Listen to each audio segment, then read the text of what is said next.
Thank you for that introduction, Cameron, and I appreciate all of you being here. So first, we definitely want to thank our funders and partners.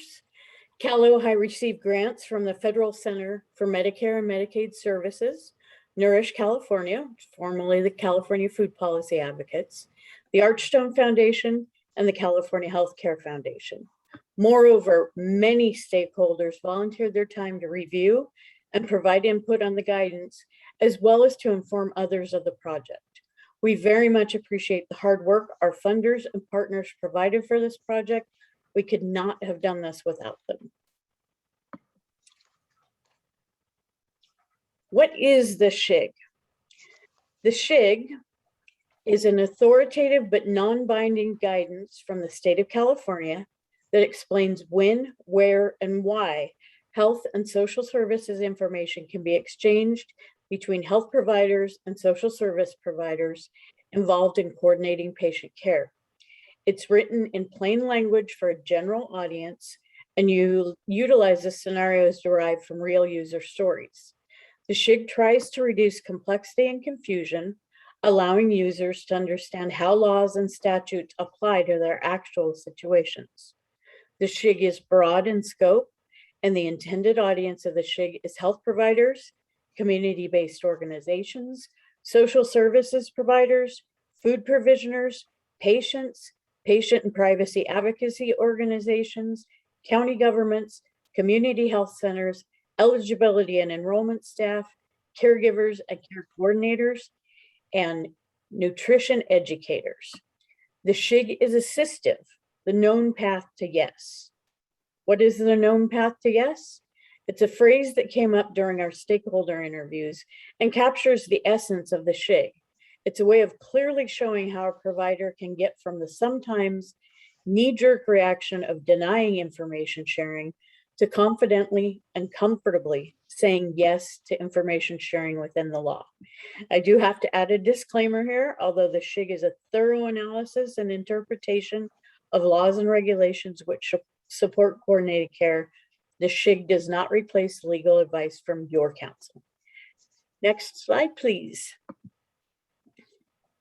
How was the SHIG created? It was a collaborative effort. The project took a lot of input and feedback from many parties, and we want to thank them. The SHIG grew out of comprehensive research, drawing from a broad group of stakeholders and our advisory group to get a clear understanding of the problems different groups were facing in the field. In developing the SHIG team worked with our advisory group made up of people from across different sectors and consulted with the state oversight entity partners at the California Department of Public Health WIC program, the California Department of Social Services CalFresh program, and the California Department of Aging, as well as patient and privacy advocacy organizations. The process for developing the SHIG was initiated when CalOHII invited stakeholders from across the California healthcare and food and nutrition industry to participate in the launch of the project in 2020.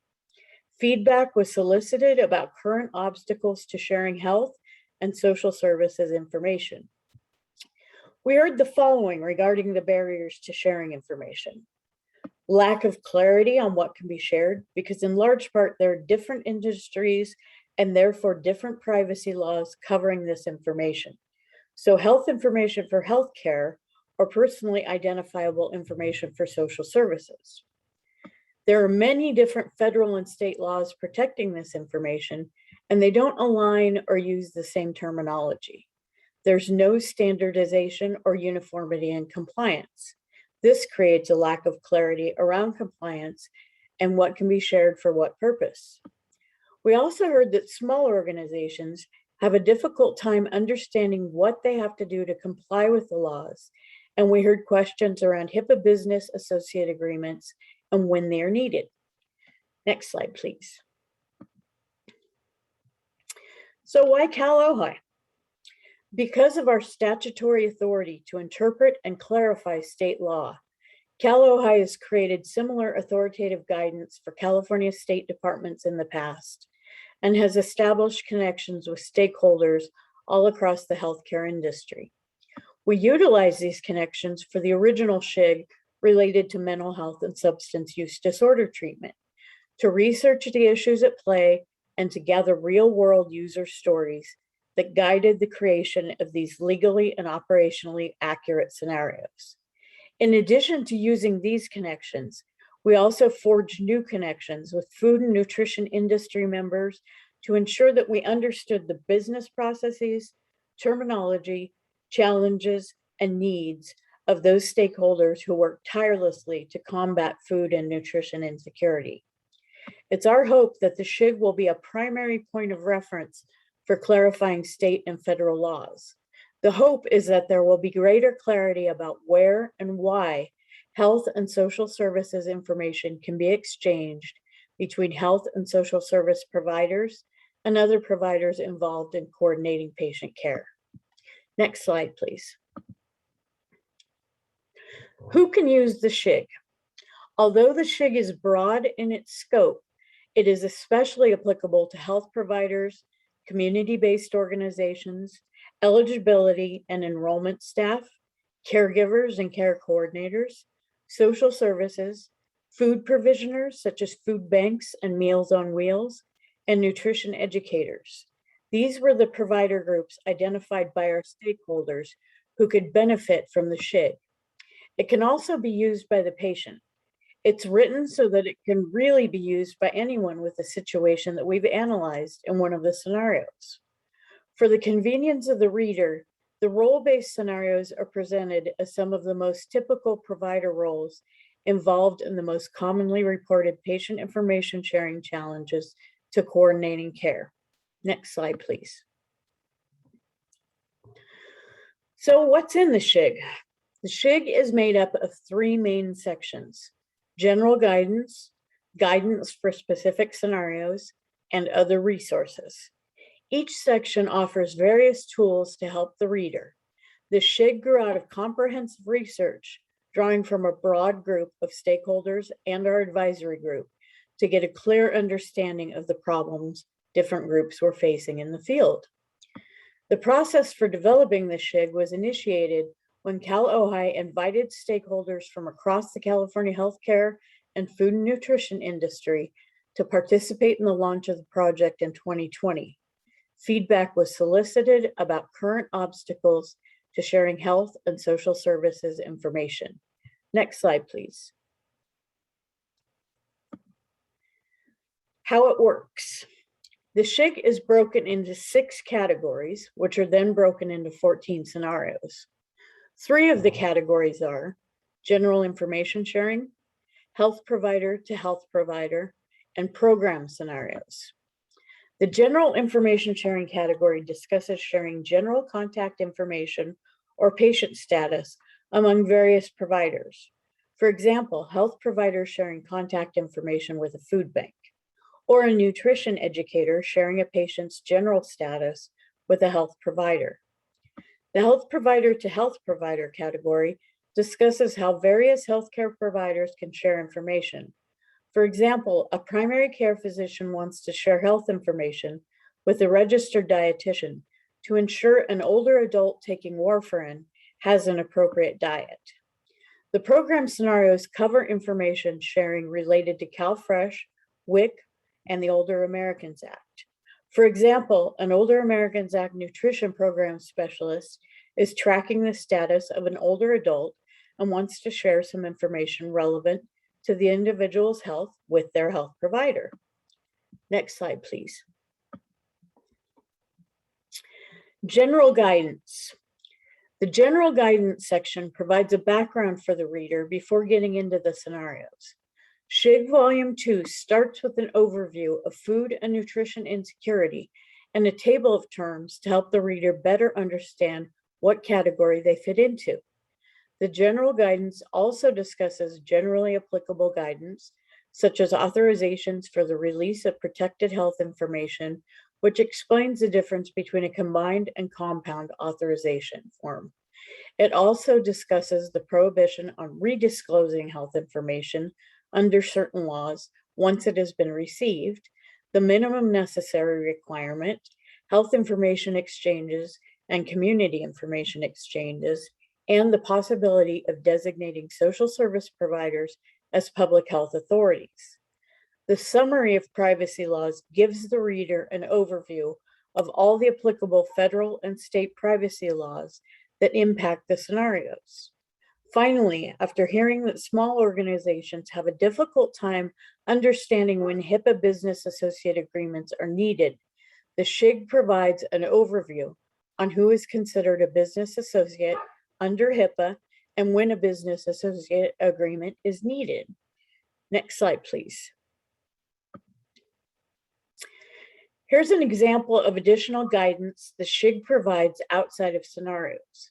We heard a lot of questions and concerns around compliance with HIPAA and HIPAA business associate agreements. In particular, we heard that small nonprofit social service providers have real challenges when it comes to understanding what a business associate agreement is and when to use one. The SHIG has a section on business associates and business associate agreements to help social services providers understand what a business associate is and when a business associate agreement is necessary. The SHIG provides a narrative guidance and visual aids around this topic, which should help non-health organizations have a better understanding of when to sign a business associate agreement and when not to sign one. Next slide, please. Compound authorizations versus combined authorizations. So during our stakeholder sessions, we also heard a lot of confusion about whether an authorization with multiple entities was allowed. Compound authorizations are prohibited by HIPAA. However, combined authorizations are permitted by HIPAA. So how do you know which is which? A compound authorization does more than one thing. The patient agrees to share their health information and agrees to a certain medical treatment. Because sharing health information must be voluntary, and the health provider cannot refuse treatment because the patient did not want to share their information, these compound authorizations would create confusion for the patient about what they could and could not consent to, such as agree to the medical treatment but not to the information sharing. To avoid confusion, these compound authorizations are not permitted under HIPAA. However, combined authorizations are different. Combined authorizations are a single form that does one thing, usually to share health information. The patient knows their health care is not affected if they agree or don't agree to share their information. The patient can choose to share health information with more than one person or entity, for more than one purpose, and even different types of health information. So in one form, a patient can choose to have their health provider share their diagnosis and symptoms with a special medical diets provider and food bank to help them tailor and receive a meal plan, as well as authorize the special medical diets provider to share the meal plan back with the patient's health provider. These combined authorizations often take away some of the burden on the patient from filling out multiple authorization forms and are permitted by HIPAA. Next slide, please. So here's the table of terms that helps the reader decide what category they fit into. For instance, who a health provider is in the law may be different than who we may generally think of as a health provider. Because the law covers certain roles of people, we did have to categorize people into several roles. For example, eligibility and program enrollment services include CalFresh assisters, county social workers, staff working on eligibility determinations for benefits. Food provisioners would include food pantries, food banks, and medically tailored meal programs. Health providers are clinicians as defined by federal and state law, and we created a resource to help people navigate who that is. Nutrition educator is a role we created and is someone who is not a clinician as defined by law. We heard from stakeholders how important this role is, so we included scenarios for this role. Nutrition educators are essentially people who do peer counseling. We strongly recommend readers first consult this chart to make sure they're referencing the scenarios that apply to them. Next slide, please. The guidance for specific scenarios were developed to address specific pain points in sharing health information that we heard from our stakeholders. From there, we developed 14 different scenarios that fit into these three categories. 1, general information sharing, 2, health provider to health provider, and 3, specific program scenarios. Under general information sharing, we have 5 scenarios: health provider to food provisioner, health provider to nutrition educator, eligibility, enrollment, and program services to food provisioner to health provider, or eligibility, enrollment, and program services, and nutrition education to health provider. Under health provider to health provider, there's one scenario explaining how a health information may be shared between the health providers. Under program scenarios, we have health provider to CalFresh eligibility worker, CalFresh eligibility worker to health provider or food provisioner, health provider to medically tailored meals services provider, medically tailored meals service provider to health provider to Older Americans Act Nutrition Services provider, Older Americans Act Nutrition Services provider to health provider to WIC local agency, and WIC local agency to health provider or food provisioner.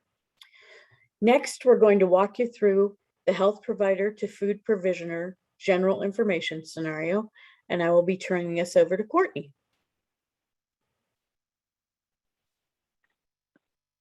Thank you, Amy.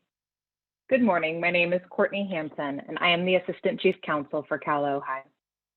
Now we're going to walk you through how to read the SHIG scenarios. So every scenario begins with the scenario title and a description of what information is included, or a description that includes what information is being shared, who is sharing the information, who is receiving the information, as well as the purpose for the sharing. All of the defined terms are hyperlinked to the definition section, so the reader can easily click on a term and find out the definition. Each scenario has a specific question that is going to be answered by the scenario.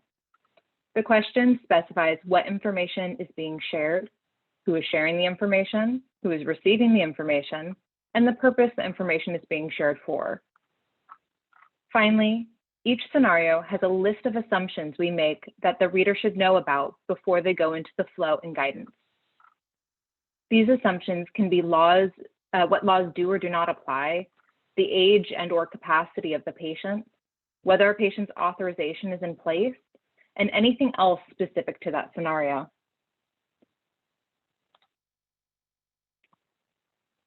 Here you can see in this scenario, there is a health provider sharing information to a food provisioner.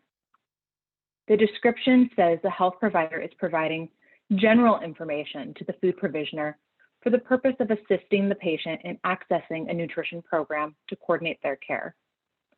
The question asks what general information the health provider can share with the food provisioner in order to coordinate their care.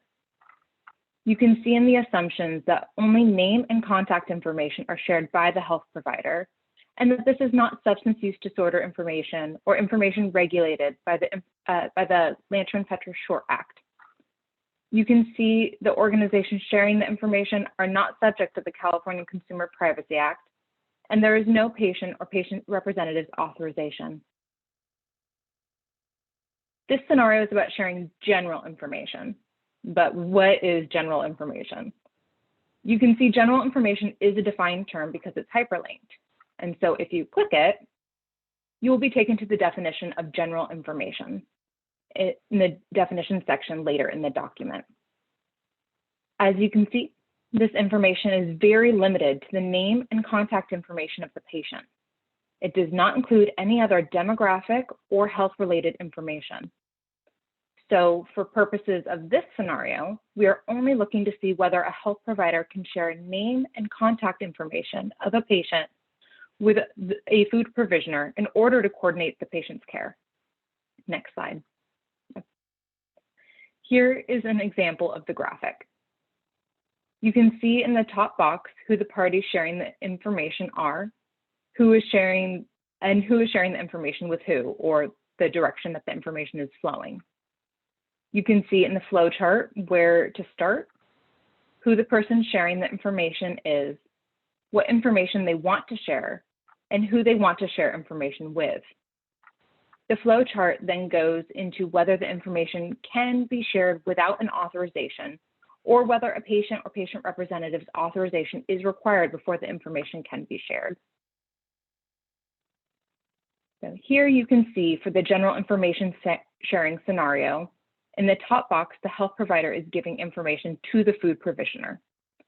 In the flow chart, you can see in the rectangle that the health provider wants to share general information with the food provisioner. We know from our previous slides that general information is name and contact information. The chart then flows into a green box indicating that information can be shared without a patient or patient representative's authorization. Here is an example of the scenario guidance. The scenario guidance is the narrative that supports the graphic flow and explains the specific details about the information sharing. As you can see, this section includes all of the legal citations, so you can look up the laws we considered and have a more informed conversation with others using these laws. The narrative is the detailed analysis and discussion of our interpretation of how to apply the laws relevant to the scenario. This section discusses any exceptions in the law that would allow information sharing without an authorization. Or it also provides warnings or cautions to highlight issues where a reader might get into trouble. Finally, it includes a list of citations of all laws, statutes, regulations, and/or other guidance we reviewed in the development of the particular scenario. Here, you can see the guidance for this general information sharing scenario, or the explanation of the flow we saw earlier. In the flow, we saw that a health provider could share general information with a food provisioner to coordinate patient care without an authorization. Here, the guidance explains that name and contact information alone are not protected by the California Medical Information Act, or the CMIA. While it is not perfectly clear if general information is protected by HIPAA, the information can be shared anyway, as HIPAA allows such disclosure as treatment. The guidance then cites to HIPAA, case law, and guidance provided by the Federal Department of Health and Human Services, Office of Civil Rights, the oversight entity for HIPAA. However, this scenario includes a caution around making sure that health providers do not accidentally expose health information through the context of the situation.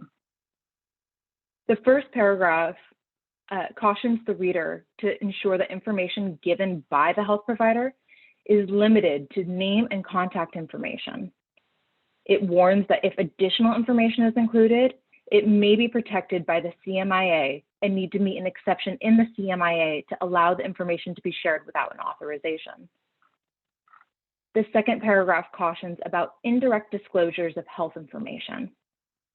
For example, if a cardiology clinic is providing information to a nutrition educator, the fact that that information is coming from a cardiology clinic would indirectly expose that the patient has a heart condition of some kind. Finally, the third paragraph specifically cautions that combining the name and contact information with additional information about the patient's health condition would make that information health information, which would no longer meet the definition of general information and require a patient or patient representative's authorization to allow the information to be shared.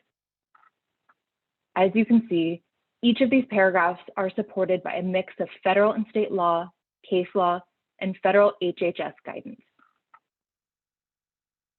Finally, at the end of the scenario guidance, the SHIG provides the complete list of legal citations and related guidance that was cited to in the scenario guidance explanation. This gives the reader a single place to reference all of the legal citations, as well as a link to any additional relevant appendices. Here, there is a link to the signed release form requirements, which can help the reader understand the requirements of the patient or patient representative's authorization if one is required, as well as a link to the HHS guidance that was cited. Next, we will go to Amy to walk us through a real-life example. Thank you, Courtney. So here's a real-life example that many people may face. An older adult patient tells their health provider they're losing weight quickly. The health provider believes this is due to a vitamin deficiency, but there also may be some social constructs. Family may have changed, support systems may have changed. The older adult patient is homebound and facing food scarcity, and the health provider wants to have a local food bank reach out to the older adult patient to find out how to tailor meals for them. Can the health provider share the patient's contact information with the food bank? So as we just learned, only name and contact information may be shared with the food bank. This assumes that the information is not specially protected by any state or federal laws like 42 CFR Part 2 or Lanterman-Petrus Short Act. But the provider can definitely give contact information to the provisioner so they can reach out and speak with the patient to be able to tailor their meals to their medical needs. Next slide is back to you, Courtney. Thanks, Amy. The SHIG also contains scenarios dedicated to medically tailored meal service providers, or MTMs. The first category of the medically tailored meal service providers is the Medically Tailored Meals Pilot Program, which is the program launched in 8 California counties and overseen by the California Department of Healthcare Services with contracts from Project Open Hands. The second is the Special Medical Diets, which are services that provide meals approved by a registered dietitian nutritionist based on a nutritional assessment and a referral by a health provider to address a medical diagnosis, symptoms, allergies, medication management, and side effects to ensure the best possible nutrition-related outcomes for the patient.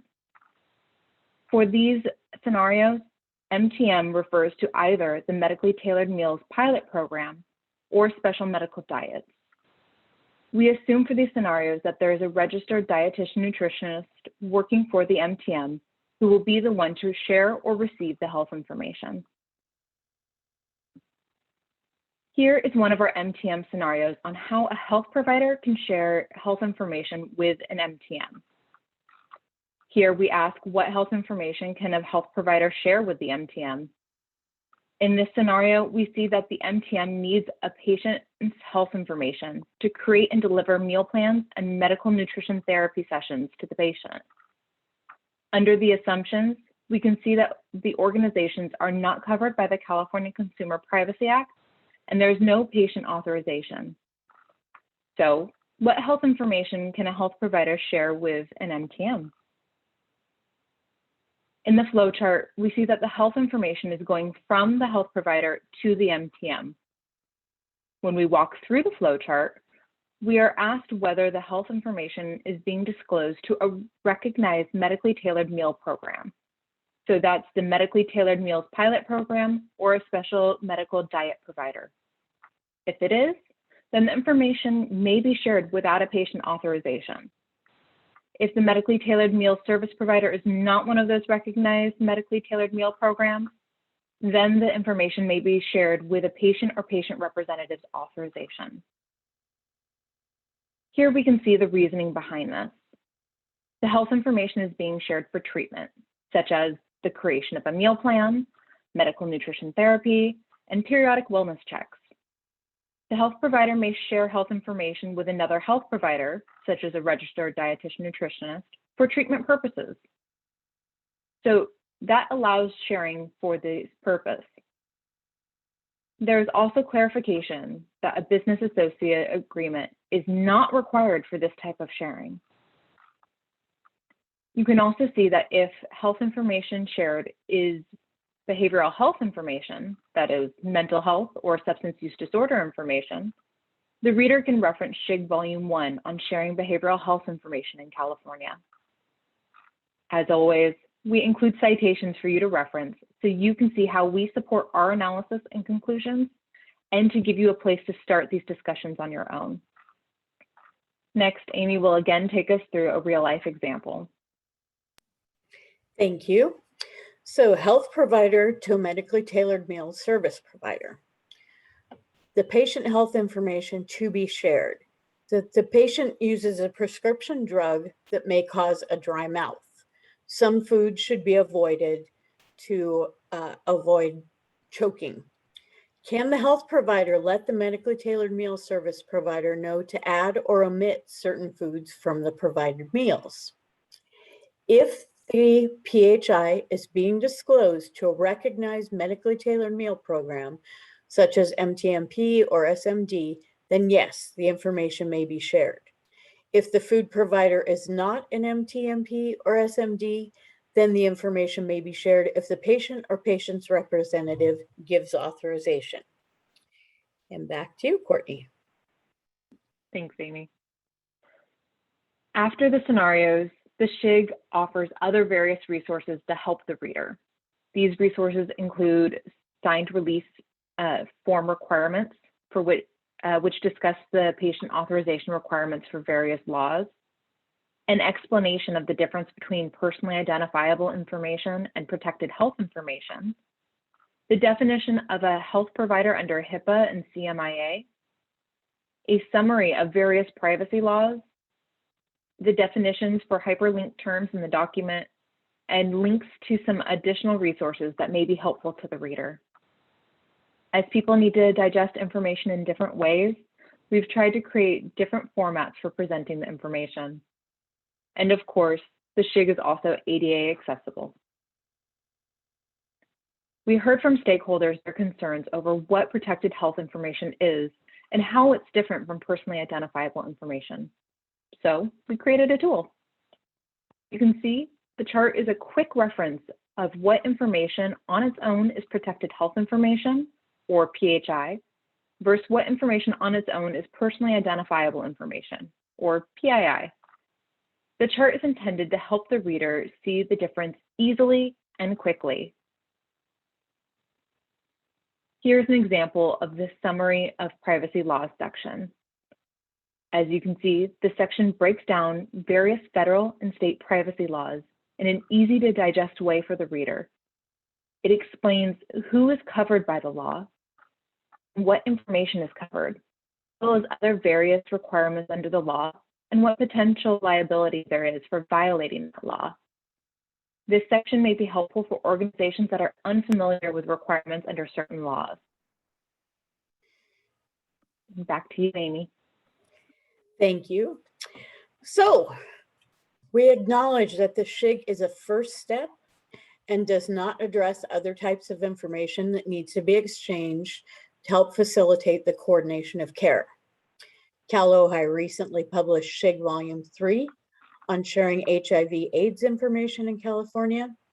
CalOHII is also drafting additional SHIG volumes right now, which include topics on minors, foster children, and people living with developmental disabilities.